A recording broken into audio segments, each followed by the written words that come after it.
WDW Radio, your information station. Hello, my friends, and welcome to WDW Radio Live. I am Lou Mangello, and this is the WDW Newscast for Wednesday, May 13th, 2015. I am here on Periscope to help you have the best possible Disney vacation experience and bring you a little bit of Disney magic with this live broadcast, my podcast, videos, blog, books, audio tours, and more. Whether you're planning your first trip or you've been there thousands of times and think you may have seen and done it all, I promise you haven't. I want to try and introduce you to some of those overlooked experiences to help you get the most out of your vacation. To find out more, subscribe to the show, visit WDWradio.com. Also, don't forget that I'm super excited to announce the release of the latest and final piece of the Magic Kingdom puzzle, my Tomorrowland audio walking tour. It's nearly 2 hours of me taking you through the park's history, secrets, stories, details, all with the ambient sounds of the park behind you in your ears. It is available now to download or as a limited edition 2-CD set. I will be producing and signing only 500, and when they are gone, they are gone. And I will tell you that in the past 2 weeks, you guys have been awesome because they have been going fast. Those should be shipping probably in the next day or two as I wait for the CDs to come in. For more information, visit www.radio.com/Tomorrowland. So I want to get right into this week's Walt Disney World news because I am really, really ridiculously excited for tonight's news. I am a geek at heart. I'm getting ahead of myself. Anyway, so last week, I got to look at some of the changes coming to downtown Disney as it transforms itself into Disney Springs. And I think transform, having been there last week, is without a doubt the appropriate word, because it's not just about the look and the name changing, but really the entire feel, of that area has changed dramatically. And I think it's due in large part, at least from what I've seen so far, because of the boathouse. I got to explore a little bit, go outside, taste some of the things at the menu. I love the atmosphere. I love the water elements, the menu, the lounge chairs outside, the antique boats, the outdoor bar, the live entertainment.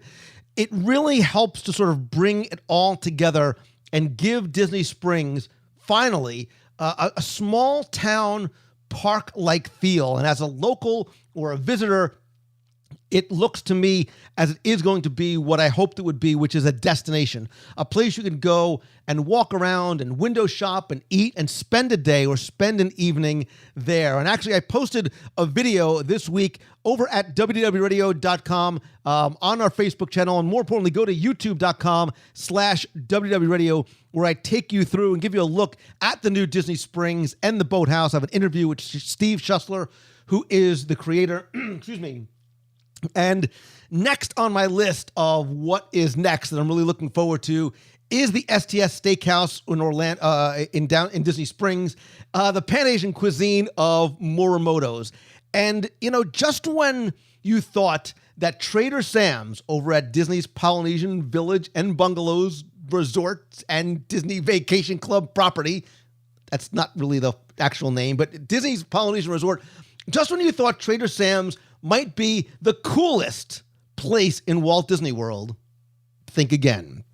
Because there's been a lot of discussion and buzz and rumors and maybe a few wishes and a couple of prayers lately about what might be coming to Walt Disney World from the Lucasfilm portion of the company. Obviously, rumors of a Star Wars expansion to Disney's Hollywood Studios, named to be changed and christened at a later time, have geeks around the world, myself included, excited, anxious, and speculating a lot. And while the talk right now is really about things like, the new droid and Rogue One and the tear that we all shed when Chewie We're Home was spoken by Han Solo, lest we forget another Harrison Ford character. I don't mean Blade Runner, Dr. Richard Kimball, or even President Marshall from Air Force One. I mean, of course, Indiana Jones. And thinking out loud, if Star Wars comes to the studios, what might happen to things like Indiana Jones Epic Stunt Spectacular and The Outpost, which I love. It's an incredibly well-themed, yet often overlooked shop. Will those go away to make way for Star Wars Land? Is there a new Indiana Jones show or attraction coming?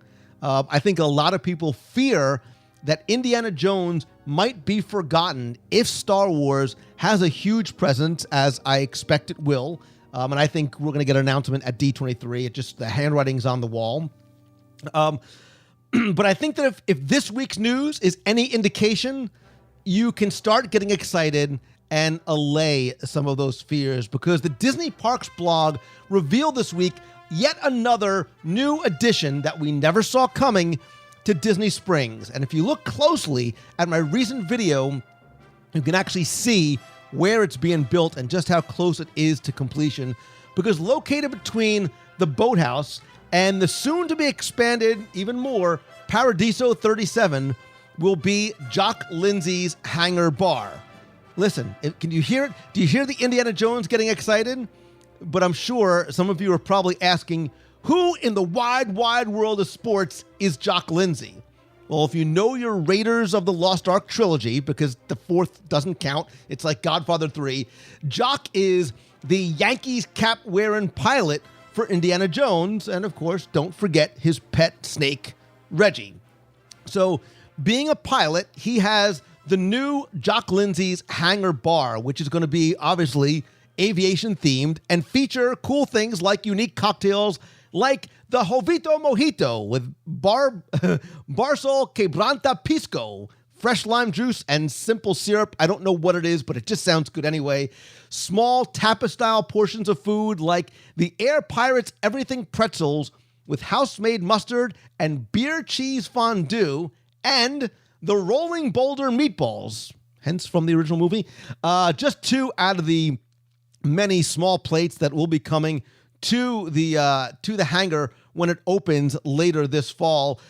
In the main dining room of this 150-seat restaurant, you're obviously going to have an expansive bar, lots of aviation decor filling the room, vintage travel posters on the walls, and like places like Pecos Bills and Adventurers Club, look for some of the correspondence between Jock and Indiana Jones. If you're an Indiana Jones fan, you've got to be excited about this. There's also going to be outdoor seating on Jock's steamboat, which is named, of course, Reggie, after the snake.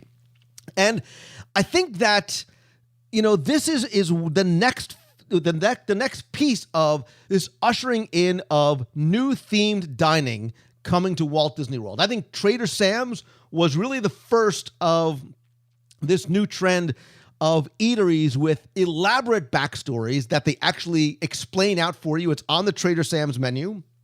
There's great details. There's also interactive elements, what I would expect we might see at Jock's as well.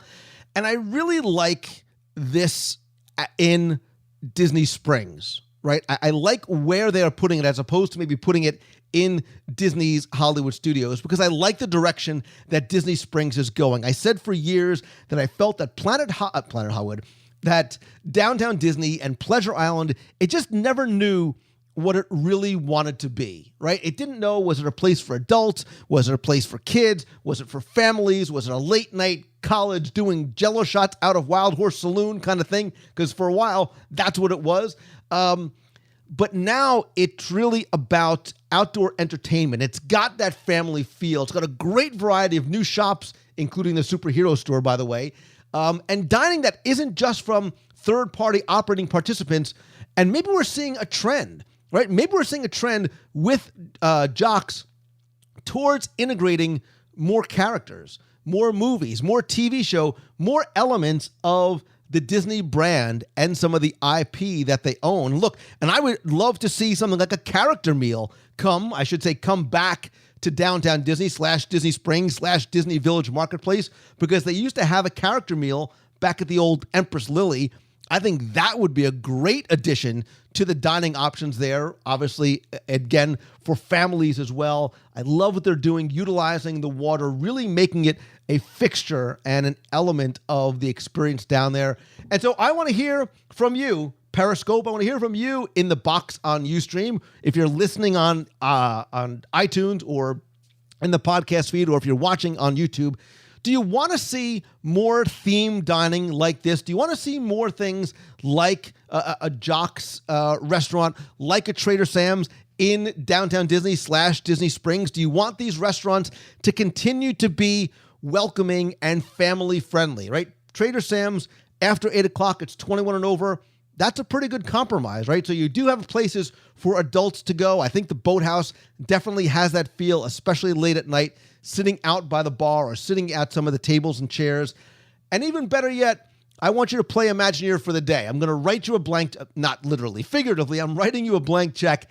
Tell me, what kind of themed restaurant would you build in Disney Springs? Give me an idea of what the concept would be. Would it be after a movie, a TV show, a character meal? What kind of a themed restaurant, if I gave you the money and the venue in Disney Springs, what themed restaurant would you build in Disney Springs? You could also tweet me at Lou Mongello. Go to facebook.com/Lou Mongello. Leave me comments there. Discuss it there. Would love to sort of get this conversation online and offline as well, too. Better yet, tell me in person. Come this weekend to Walt Disney World. We're going to have our meet of the month at Disney's Hollywood Studios at the Studio Catering Company, Saturday, May 16th. That's this Saturday, the first of the Star Wars weekends from 11 a.m. to 1 p.m. over at the Studio Catering Company. Let's talk more about this then. Also, don't forget that if you like the show, and I hope that you do, and want to help support the show, and also get some really cool rewards like custom Magic Band covers, scavenger hunts, logo gear, and lots more, you can also join WDW Radio Nation. It is completely optional and a great way for you to not only help support the show, but get some cool things in return as well. Thank you so very much for taking the time to tune in tonight, to download the podcast, to rate and review it in iTunes. I know how valuable your time is. The fact that you're spending time either listening in the car, on the treadmill, or with me live tonight on Periscope or in the box on Ustream. I am truly, truly grateful. If you're not catching this live, please come be part of the conversation, because after the news is over, we're going to keep the conversation going with the box in the chat room. You can ask me anything in the lightning round as we go from about 7:30 to 8:30 p.m. every Wednesday right here at WDWRadioLive.com. Thank you, Periscope, for watching. Thank you, everybody in the box. And thank you, if you are listening, for tuning in this and every week. I hope you have a really, really ridiculously amazing week this week. So until next time, see ya.